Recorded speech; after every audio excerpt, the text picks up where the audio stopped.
Hello friends, welcome to Rathi's kitchen. நான் உங்கள் ஏமா பேசுகிறேன்.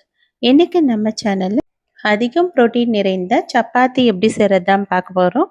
ஃப்ரெண்ட்ஸ், இந்த சப்பாத்தி வாரத்துக்கு 2 நாள் பெரியவங்கலேருந்து சிறியவங்க வரைக்கும் எல்லாருமே சாப்பிடலாம். டயட்டில் இருக்கிறவங்களும் இது போல் சப்பாத்தி எடுத்துகிட்டு வந்தோன்னா கண்டிப்பாக வெயிட் லாஸும் ஆகும். அது இல்லாமல் சுகர் இருக்கிறவங்க இது போல் சப்பாத்தியை நம்ம வாரத்துக்கு 2 முறையாவது எடுத்துக்குங்க. உடம்பு ரொம்ப ஆரோக்கியமாகவும் இருக்கும். இந்த சப்பாத்தி எப்படி செய்யலான்னு நம்ம வீடியோக்குள்ளே போய் பார்க்குறதுக்கு முன்னாடி நம்ம சேனலை இப்போ தான் முதன் முறையாக பார்க்குறீங்கன்னா சப்ஸ்கிரைப் பண்ணிவிட்டு கூட பெல் ஐக்கனை கிளிக் பண்ணிவிட்டு பாருங்கள் ஃப்ரெண்ட்ஸ். அப்போ தான் நான் போடுற வீடியோலாம் உங்களுக்கு நோட்டிஃபிகேஷனாக வரும். இப்போ வாங்க வீடியோக்குள்ளே போகலாம். ஃப்ரெண்ட்ஸ், இந்த சப்பாத்தி செய்கிறதுக்காக இப்போ நான் ஒரு கப் அளவுக்கு பச்சை பயிறு இது போல் நான் 5 மணி நேரத்துக்கு முன்னாடி ஊற வச்சுருக்கேன். இந்த பச்சை பயிரை கொஞ்சமாக தண்ணி சேர்த்து அப்படியே நம்ம இந்த மிக்ஸி ஜாரில் மாற்றிக்கலாம். முதல்ல இந்த பச்சை பயிரை நல்லா இது போல் மாவு பதத்தில் நல்லா க்ரீமாக அரைச்சி எடுத்துக்கணும்.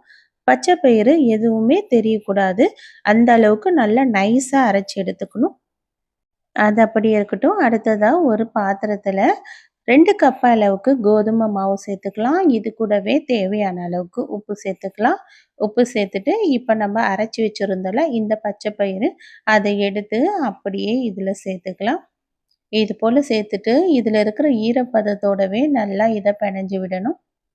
நார்மலாக சப்பாத்திக்கெல்லாம் மாவு பிணைவோம்ல, அது போல் பிணைஞ்சா போதும். இதில் நமக்கு தண்ணி பத்தலைன்னா கொஞ்சமாக மிக்ஸி ஜாரை அலசி கூட தண்ணி சேர்த்துக்கலாம். மாவு முதல்ல நல்லா பிணைஞ்சு விட்டுட்டு அதுக்கப்புறமா தண்ணி பத்தலைன்னா கொஞ்சமாக மிக்ஸி ஜாரை அலசிட்டு இந்த தண்ணியை கொஞ்சம் கொஞ்சமாக சேர்த்துக்குங்க. நார்மலாக சப்பாத்திக்கெல்லாம் மாவு பிணைவோம்ல, அந்த அளவுக்கு நல்லா சாஃப்டாக பிணைஞ்சா போதும். நல்லா சப்பாத்தி மாவை ஈஸியாக பிணையும் வரும் நமக்கு. இதில் நமக்கு இந்த பச்சை பயிறு நல்லா அரைப்பட்டதுனால மாவு பிணையறதுக்கு எந்த கஷ்டமும் தெரியாது. ஈஸியாக நமக்கு இந்த மாவு பிணையறதுக்கு ஈஸியாக இருக்கும். இப்போ நல்லா பிணைஞ்சதை நல்லா ஒரு அரை மணி நேரத்துக்கு அப்படியே நம்ம ஒரு மூடி போட்டு ஊற வச்சிடலாம். நீங்கள் பூரி போடுறதா இருந்ததுன்னா இதை நீங்கள் உடனடியாக கூட பூரி போட்டுடலாம். நான் இன்னைக்கு சப்பாத்தி போட போகிறேன், அதனால் இதை ஒரு அரை மணி நேரத்துக்கு அப்படியே ரெஸ்ட்டு விட்டுறேன்.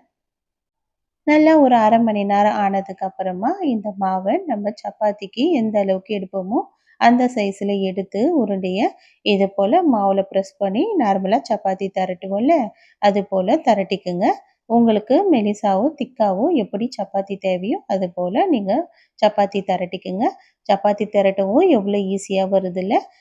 இது போல் திரட்டிட்டு இப்போ நம்ம ஒரு தோசை தவாவில் இதை நம்ம நார்மலாக சப்பாத்தி சுடுற மாதிரி சுட்டி எடுத்துக்கலாம். முதல்ல 2 பக்கமும் நல்லா ஒரு நிமிஷத்துக்கு அப்படியே விட்டுட்டு அதுக்கப்புறமா திருப்பி போட்டுக்கலாம். இது போல் திருப்பி போடுறதுனால நமக்கு சப்பாத்தி நல்லா சாஃப்டாக சுட்டு எடுக்கலாம். இப்போ 2 பக்கமும் நல்லா திருப்பி போட்டதுக்கு அப்புறமா நமக்கு தேவையான அளவுக்கு எண்ணெயோ இல்லைன்னா நெய்யோ சேர்த்துக்கலாம். சேர்த்துட்டு இப்போ நல்லா இது 2 பக்கமும் நல்லா பொறுமையாக மீடியம் ஃப்ளேமில் வச்சு செவக்க வச்சு நல்லா அப்படியே நம்ம எடுத்துடலாம். இப்போ நமக்கு நல்ல புரோட்டீன் அதிகம் நிறைந்த சப்பாத்தி ரெடி ஆகிடுச்சு. நார்மலாக சப்பாத்திக்கு எந்த குழம்பு நம்ம வச்சு சாப்பிடுமோ அது போல் நம்ம குழம்பு வச்சு சாப்பிடலாம். இதுக்கு எதுவும் டிஃப்ரெண்ட்டாக நம்ம குழம்பு செய்யணும்னு அவசியம் கிடையாது. கண்டிப்பாக நீங்களும் ட்ரை பண்ணி பாருங்கள் ஃப்ரெண்ட்ஸ். ட்ரை பண்ணிவிட்டு எப்படி இருக்குன்னு கமெண்ட் பண்ணுங்கள். இந்த வீடியோ பிடிச்சிருந்தால் லைக் பண்ணுங்கள். தேங்க்யூ.